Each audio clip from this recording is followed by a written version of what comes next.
থাকে। এজন্য আমাদের দৃষ্টিভঙ্গিটাকে পাল্টানো দরকার, এবং এটার জন্য অবশ্য আমাদের আশপাশ, পরিবেশ, আমাদের পরিবার, প্রতিবেশ, এসব কিছুর একটা দায় এখানে আছে। এই জন্যই তো ভালো দিনদার পরিবেশ আমাদের জন্য সহায়ক হয়, আমাদের দিন এবং ইমানের জন্য। আর পরিবারকে দিন এবং ইমানের পথে যদি আনা যায়, তাহলে নিজের দিনের উপরে চলাটা অনেক বেশি ইজি হয়। তো এই জায়গাটাতে আমাদের বিশেষভাবে ফোকাস এবং মনোযোগ দেওয়া দরকার, এবং চেষ্টা থাকা দরকার।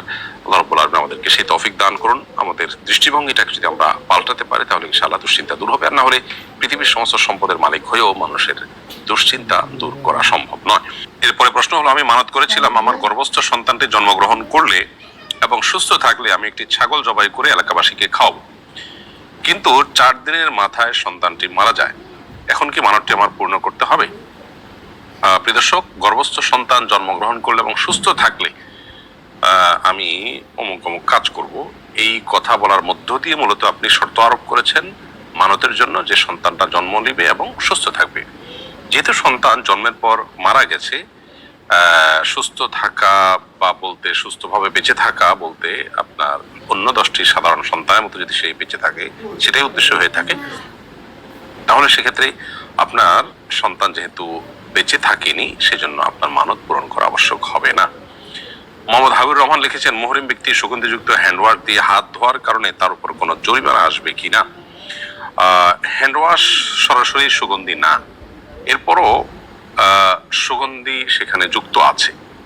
এই জন্য উচিত হলো হ্যান্ডওয়াশ বা সাবানের সুগন্ধি থাকলেও সেটা অ্যাভয়েড করা। যদিও সেটাকে সৌদি আরবের উলামায়ে কেরাম সহ অনেক উলামায়ে কেরামই হেলথ ইস্যু বিবেচনা করে সুস্বাস্থ্যের প্রয়োজনে সেটাকে অনেক অনুমোদন দেন, কিন্তু এটার বিকল্প আছে। আজকাল সুগন্ধি ছাড়া সাবান ইত্যাদির ব্যবস্থা আছে, সব জায়গাতেই একেবারে সহজলভ্য। বিধায় এটা অ্যাভয়েড করাটাই হলো উচিত এবং কর্তব্য। কেউ যদি এটি ব্যবহার করে ফেলেন, এরকম অবস্থায় সুগন্ধিযুক্ত হ্যান্ডওয়াশ ব্যবহার করে ফেলেছেন, তাহলে সেক্ষেত্রে সাদকাতুল ফিতর পরিমাণ অর্থাৎ 2 কেজি গম বা তার সমমূল্য সাদাকা করতে হবে। এই সাদাকা হারামে করতে পারলে ভালো, হারামের ইয়েতে যদি করা না যায় তো বাইরে নিজের দেশেও করা যেতে পারে। স্বামী আমার প্রতি কোনো নজর দেয় না, দায়িত্ব অবহেলা করে, তাকে বশীভূত করার হালাল পদ্ধতি সম্পর্কে জানতে চাই। বশীভূত করা, কাউকে একেবারে অধীনস্থ বানায় ফেলা রাতারাতি, এরকম কোনো ম্যাজিক্যাল উপায় কোরআন বা হাদিসে নেই। এগুলো বিভিন্ন ব্ল্যাক ম্যাজিকের মাধ্যমে হারাম বিভিন্ন উপায় করার বিভিন্ন সুযোগ থাকে, তাবিজ কবজের কাজ করে, এরকম অনেকে এগুলো করে থাকে।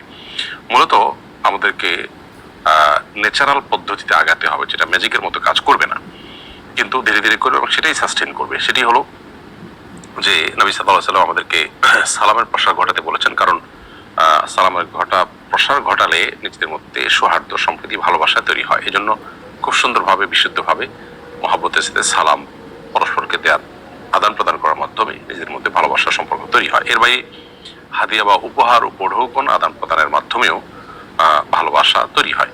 আর দোয়াও করা যেতে পারে আল্লাহ তাআলার কাছে স্বাভাবিকভাবে, যে আল্লাহ অমুকের, আমার স্বামীর আমার প্রতি আগ্রহ যেন বাড়ে, বা তিনি যেন আমার প্রতি অবহেলা যেন না করেন, দায়িত্ববোধ যেন বাড়ে, আপনি তাকে সে তৌফিক দিয়ে দোয়া করা যেতে পারে। এগুলোতে আপনি ম্যাজিকের মতো কাজ না হলেও, না হতে দেখলেও, আপনার এই পদ্ধতিগুলো হলো ন্যাচারাল এবং এগুলোই হলো সঠিক পদ্ধতি। বিধায় আপনাকে সেভাবে অগ্রসর হতে হবে। স্ত্রীর মহারণা কার হাতে দেওয়া উত্তম? উত্তর হলো, মোহর স্ত্রীর হক, অতএব মোহর স্ত্রীর কাছে দিতে হবে।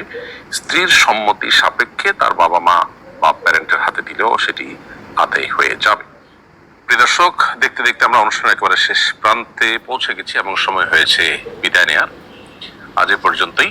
আমরা কোরআন এবং হাদিসের আলোকে যে সমস্ত কথা বলার সুযোগ পেলাম, যে সমস্ত কথা আমরা জানলাম, আল্লাহ রাব্বুল আলামিন সেগুলো অনুযায়ী আমাদেরকে